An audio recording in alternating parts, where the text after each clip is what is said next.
আপনি নাকি কি একটা ক্লাস খুলেছেন? ছেলেমেয়েরা তো দেখছি হুড়োহুড়ি করে পড়ে যাচ্ছে সেখানে ভর্তি হওয়ার জন্য। দেখেন, যে কোনো পেশায় তো কিছু পড়াশোনা কইরা বা শিখা আসতে হয়। এইটাও তো একটা পেশা। এর লিগে আমি ঠিক করলাম যে এটারও একটা কোর্স চালু করে দিই।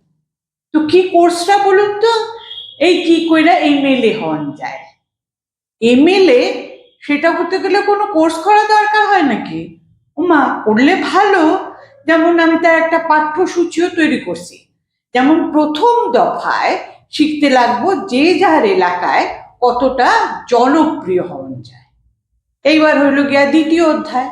দ্বিতীয় অধ্যায় কি করতে লাগবো? আগেকার বক্তারা যেসব ভাষণ দিয়া গেছে তার ভিডিও ক্লিপিং দেখা বক্তৃতা কি কইরা দিতে হয় সেইটা শিখতে লাগবো। আর শেষ দফায় হইল গিয়া সমসাময়িক রাজনৈতিক নেতাদের সুনজরে আসা। ব্যাস, এই তিনটা ধাপ করলেই এমএলএ হয়ে গেলে। আর এমএলএ হইয়া গেলে তো কেল্লা ফতে।